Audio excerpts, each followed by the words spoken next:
Shalom teman-teman yang dikasihi oleh Tuhan. Sebelum kita mendengar kebenaran firman Tuhan, mari kita bersatu hati di dalam doa. Mari kita berdoa. Tuhan, terima kasih untuk kesempatan hari ini.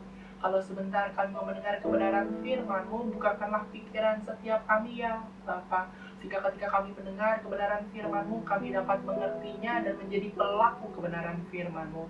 Setiap kuasa yang bukan berasal daripada-Mu, kami patahkan kuasa di dalam nama Yesus Kristus. Ini kami Tuhan, setiap anak-anak-Mu, dan kami siap untuk mendengar kebenaran firman-Mu. Dalam nama Tuhan Yesus Kristus. Haleluya. Amin. Teman-teman, hari ini saya akan berkhotbah didasarkan pada surat Roma pasal yang ke-12 ayat yang kedua. Saya akan berkhotbah dengan judul Perubahan yang dikehendaki oleh Allah. Hari ini saya akan berkhotbah didasarkan pada surat Roma pasal yang ke-12 ayat yang kedua dengan judul Perubahan yang dikehendaki oleh Allah. Demikianlah bunyinya. Janganlah kamu menjadi serupa dengan dunia ini, tetapi berubahlah oleh pembaharuan budimu, sehingga kamu dapat membedakan manakah kehendak Allah, apa yang baik, yang berkenan kepada Allah, dan yang sempurna. Amin. Teman-teman, kita bersyukur karena hari ini kita masih diberikan kesempatan oleh Tuhan untuk dapat merenungkan kebenaran firman-Nya. Ayat yang baru saja kita baca ini dilatar belakangi oleh kemurahan Allah atas umatnya, sehingga Rasul Paulus memberikan nasihat kepada jemaat di Roma. Dan dalam ayat ini kita dapat melihat bahwa Rasul Paulus menasihati jemaat di Roma agar mereka tidak menjadi serupa dengan dunia, melainkan jemaat di Roma seharusnya mau melakukan perubahan dalam pemikiran mereka seperti yang dikehendaki oleh Allah, sehingga mereka dapat mengetahui kemauan Allah, apa yang baik, yang berkenan, dan yang sempurna. Yang hendak ditekankan dalam ayat ini adalah jemaat di Roma seharusnya mau melakukan perubahan seperti yang dikehendaki oleh Allah. Teman-teman, betapa pentingnya kita membahas mengenai perubahan yang dikehendaki oleh Allah. Sebagaimana jemaat di Roma seharusnya mau melakukan perubahan seperti yang dikehendaki oleh Allah, demikian pula dengan kita. Kita seharusnya menjadi pribadi yang mau melakukan perubahan seperti yang dikehendaki oleh Allah. Teman-teman, kita seharusnya melakukan perubahan yang dikehendaki oleh Allah. Apa sajakah perubahan yang dikehendaki oleh Allah? Apabila kita membaca Alkitab lebih lanjut, maka kita dapat menemukan paling tidak 3 perubahan yang dikehendaki oleh Allah. Yang pertama, Allah menghendaki perubahan dalam pemikiran kita. Dapat kita lihat dari Efesus pasal yang keempat, ayat yang ke-21 sampai yang ke-24. Yang kedua, Allah menghendaki perubahan dalam perkataan kita. Dapat kita lihat dari Kolose pasal yang ketiga, ayat yang ke-8 dan ke-9. Yang ketiga, Allah menghendaki perubahan dalam perbuatan kita. Dapat kita lihat dari Mazmur pasal yang ke-37, ayat yang ke-27. Teman-teman, tujuan saya berkhotbah hari ini adalah supaya pada akhirnya setiap kita dapat memahami 3 perubahan yang dikehendaki oleh Allah. Teman-teman, kita seharusnya melakukan perubahan yang dikehendaki oleh Allah. Apa sajakah perubahan yang dikehendaki oleh Allah? Yang pertama, Allah menghendaki perubahan dalam pemikiran kita. Mari kita melihat Efesus pasal yang keempat, ayat yang ke-21 sampai yang ke-24. Karena kamu telah mendengar tentang Dia dan menerima pengajaran di dalam Dia menurut kebenaran yang nyata dalam Yesus, yaitu bahwa kamu berhubung dengan kehidupan kamu yang dahulu harus menanggalkan manusia lama yang menemui kebinasaannya oleh nafsunya yang menyesatkan, supaya kamu dibaharui di dalam roh dan pikiranmu, dan mengenakan manusia baru yang telah diciptakan menurut kehendak Allah di dalam kebenaran dan kekudusan yang sesungguhnya. Ayat-ayat yang baru saja kita baca ini dilatar belakangi oleh nasihat Rasul Paulus kepada jemaat di Efesus untuk tidak hidup lagi sama seperti orang-orang yang tidak mengenal Allah dengan pikiran yang sia-sia. Dan dalam ayat-ayat ini kita dapat melihat bahwa jemaat di Efesus telah mendengar dan diajar tentang kebenaran di dalam Yesus. Oleh sebab itu, jemaat di Efesus seharusnya meninggalkan manusia lama dan mengizinkan Allah untuk memperbaharui roh dan pikiran mereka, serta hidup sebagai manusia baru yang diciptakan menurut kehendak Allah. Sebagaimana Allah menghendaki perubahan dalam pemikiran jemaat di Efesus, demikian pula dengan kita. Allah menghendaki perubahan dalam pemikiran kita. Setiap orang percaya harus terus-menerus diperbaharui di dalam pemikiran. Cara berpikir yang selama ini keliru harus digantikan dengan cara berpikir yang benar sesuai dengan firman Tuhan, sehingga kita memiliki pemikiran yang sesuai dengan kehendak Tuhan. Ketahuilah bahwa cara berpikir kita dipengaruhi oleh pengetahuan yang kita terima. Di dalam Hosea pasal yang keempat, ayat yang ke-6 bagian yang pertama dikatakan, "Umatku binasa karena tidak mengenal Allah." Di dalam terjemahan ERV atau Easy Read Version dikatakan, "My people are destroyed because they have no knowledge." Dari ayat ini kita bisa belajar bahwa ketiadaan pengetahuan akan menghancurkan umat Tuhan. Dengan kata lain, Tuhan mau setiap kita memiliki pengetahuan. Oleh sebab itu, kita seharusnya mau memilih untuk memiliki pengetahuan yang benar. Di dalam Kolose pasal yang ketiga, ayat yang ke-10 dikatakan, "Dan telah mengenakan manusia baru yang terus-menerus diperbaharui untuk memperoleh pengetahuan yang benar menurut gambar Khaliknya." Pemikiran kita seharusnya terus-menerus diperbaharui untuk memperoleh pengetahuan yang benar seturut dengan apa yang Allah kehendaki. Di dalam Filipi pasal yang keempat, ayat yang ke-8 dikatakan, "Jadi akhirnya saudara-saudara, semua yang benar, semua yang mulia, semua yang adil, semua yang suci, semua yang manis, semua yang sedap didengar, semua yang disebut kebajikan dan patut dipuji, pikirkanlah semuanya itu." Satu-satunya cara supaya kita memiliki pemikiran yang benar yaitu dengan menaruh pikiran yang terdapat dalam Yesus. Di dalam Filipi pasal yang kedua ayat yang ke-5 dikatakan, "Hendaklah kamu dalam hidupmu bersama menaruh pikiran dan perasaan yang terdapat juga dalam Kristus Yesus." Oleh sebab itu sangat penting bagi setiap kita untuk terus-menerus membaca firman Tuhan yang terdapat di dalam Alkitab. Karena di dalam Alkitab kita dapat mengetahui apa yang Yesus pikirkan, sehingga kita dapat menjadikan pemikiran Yesus sebagai dasar pemikiran setiap kita. Kita seharusnya melakukan perubahan dalam pemikiran karena Allah menghendaki perubahan dalam pemikiran kita.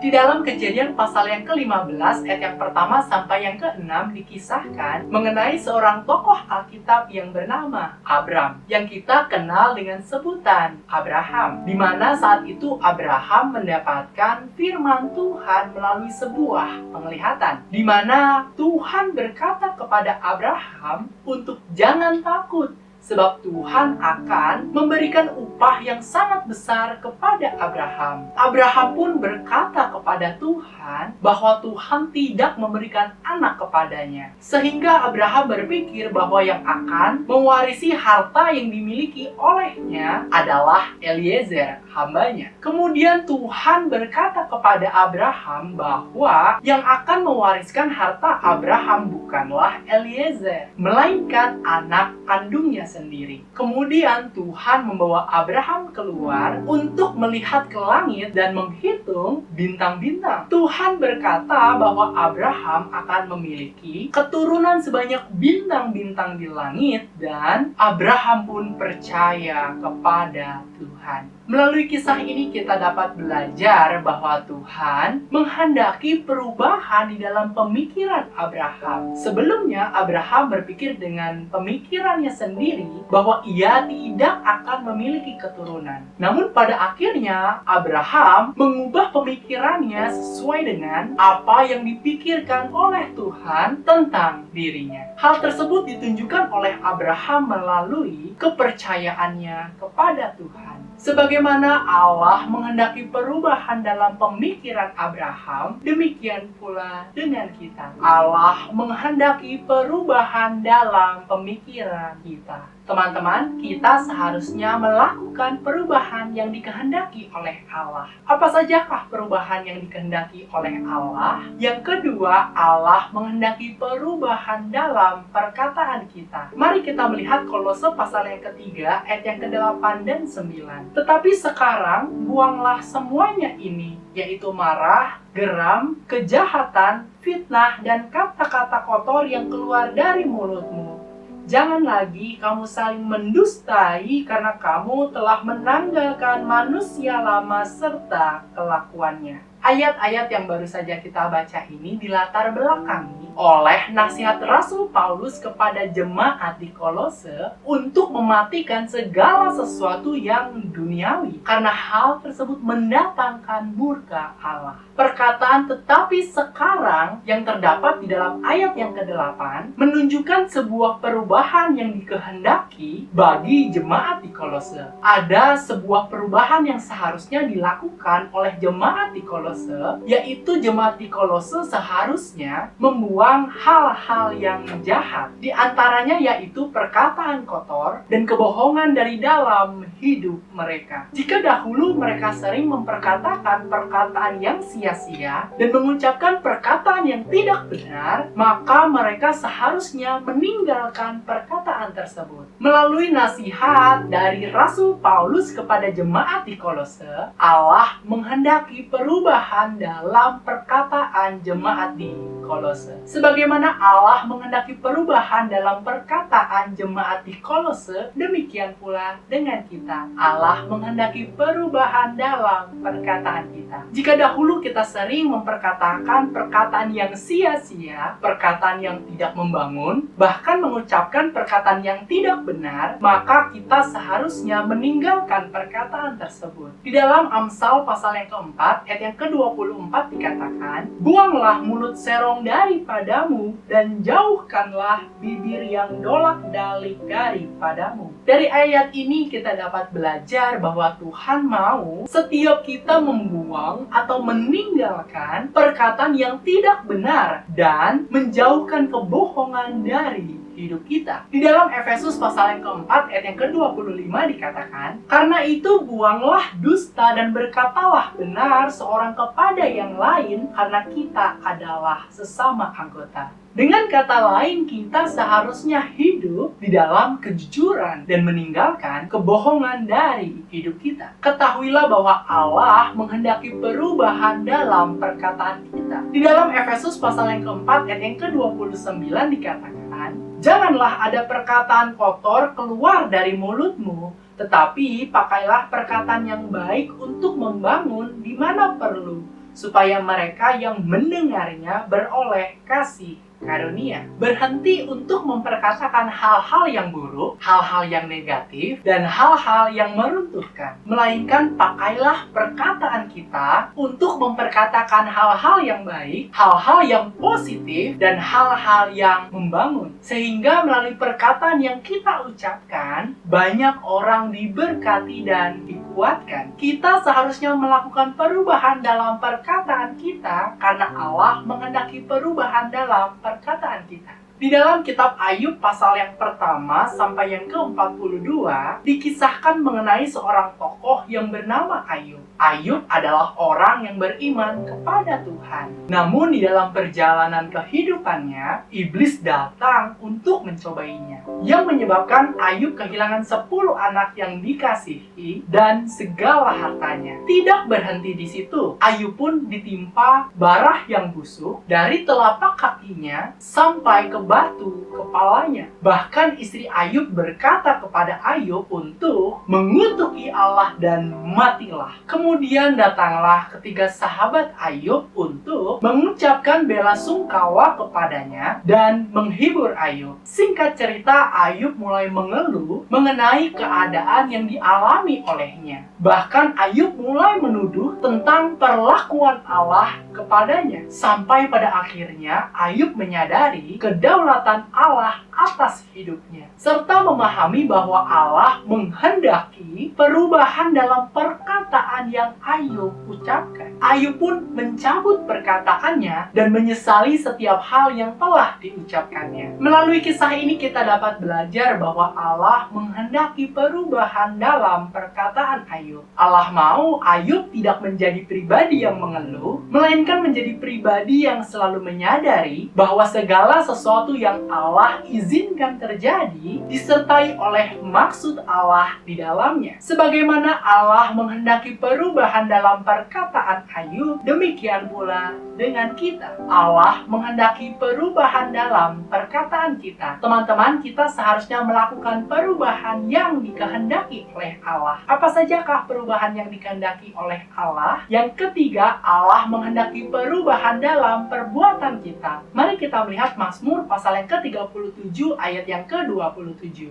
Jauhilah yang jahat dan lakukanlah yang baik, maka engkau akan tetap tinggal untuk selama-lamanya. Ayat yang baru saja kita baca ini dilatar belakangi oleh kerinduan hati Daud untuk menasihatkan umat Allah mengenai bagaimana umat Allah seharusnya hidup. Dan dalam ayat ini kita dapat melihat nasihat Daud kepada umat kepunyaan Allah untuk menjauhi perbuatan yang jahat dan melakukan perbuatan yang baik. Dengan kata lain, ada sebuah perubahan dalam perbuatan yang dikehendaki. Melalui nasihat Daud, kita dapat melihat bahwa Allah menghendaki perubahan dalam perbuatan umat Allah. Ketahuilah bahwa setiap kita adalah umat kepunyaan Allah. Oleh sebab itu, Allah juga menghendaki perubahan dalam perbuatan kita. Sebagai umat kepunyaan Allah, kita seharusnya menjauhi perbuatan yang jahat. Artinya, kita meninggalkan setiap perbuatan yang tidak berkenan dan melakukan perbuatan yang baik di hadapan Tuhan. Di dalam menjalani hubungan dengan sesama, tanpa kita sadari, kita seringkali menuntut orang lain untuk melakukan perbuatan yang baik kepada kita. Firman Tuhan di dalam Matius pasal yang ke-7 ayat yang ke-12 mengatakan, segala sesuatu yang kamu kehendaki supaya orang perbuat kepadamu, perbuatlah demikian juga kepada mereka. Itulah isi seluruh hukum Taurat dan kitab para nabi. Dengan kata lain, jika kita ingin mendapatkan perbuatan yang baik dari sesama, maka kitalah yang seharusnya terlebih dahulu melakukan perbuatan yang baik kepada sesama. Ketahuilah bahwa perubahan yang kita lakukan akan mempengaruhi keadaan yang ada di sekitar kita. Sebagai umat kepunyaan Allah, kita membutuhkan pedoman untuk dapat melakukan perbuatan yang baik. Satu-satunya pedoman supaya kita dapat melakukan perbuatan yang baik adalah firman Tuhan. Di dalam Mazmur pasal yang ke-119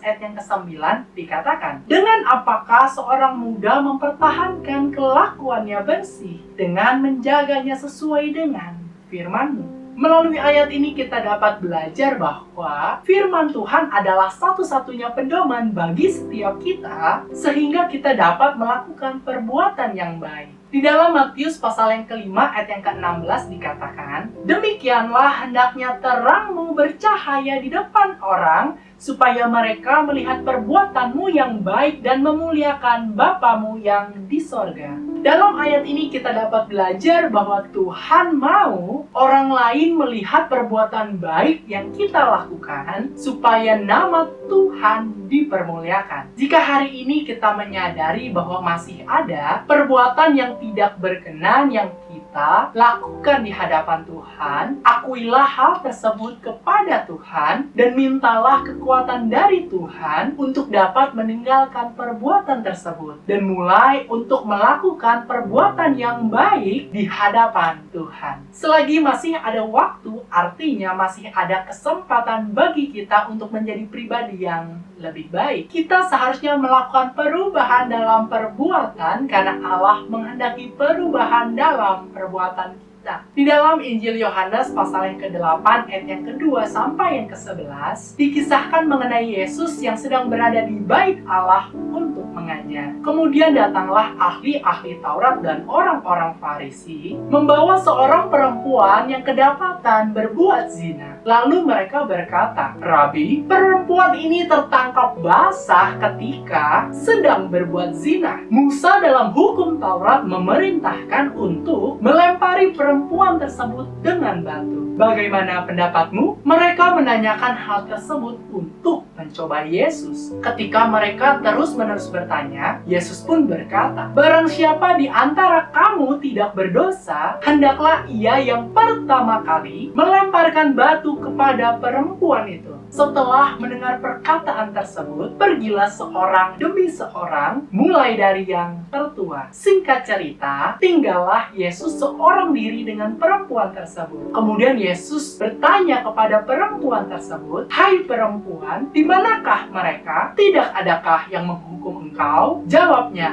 "Tidak ada, Tuhan." Kemudian Yesus pun berkata, "Aku pun tidak menghukum engkau. Pergilah dan jangan berbuat dosa lagi mulai dari sekarang." Perkataan "jangan berbuat dosa lagi mulai dari sekarang" yang Yesus ucapkan kepada perempuan tersebut menunjukkan kehendak Allah kepada perempuan tersebut untuk berhenti melakukan perbuatan yang jahat atau tidak berkenan dan mulai untuk melakukan perbuatan yang baik atau berkenan di hadapan Allah. Melalui kisah ini kita dapat belajar bahwa kehendak Allah kepada perempuan tersebut adalah perubahan dalam perbuatan yang dilakukan. Sebagaimana Allah menghendaki perubahan dalam perbuatan perempuan tersebut, demikian pula dengan kita. Allah menghendaki perubahan dalam perbuatan kita. Teman-teman, demikianlah khotbah saya hari ini dengan judul perubahan yang dikehendaki oleh Allah, yang didasarkan pada surat Roma pasal yang ke-12 ayat yang kedua. Kita seharusnya melakukan perubahan yang dikehendaki oleh Allah. Apa sajakah perubahan yang dikehendaki oleh Allah? Setelah kita membaca beberapa bagian Alkitab, kita telah menemukan paling tidak 3 perubahan yang dikehendaki oleh Allah. Yang pertama, Allah menghendaki perubahan dalam pemikiran kita. Yang kedua, Allah menghendaki perubahan dalam perkataan kita. Dan yang ketiga, Allah menghendaki perubahan dalam perbuatan kita. Kiranya kebenaran firman Tuhan yang kita renungkan hari ini menjadi berkat dan penghiburan bagi kita.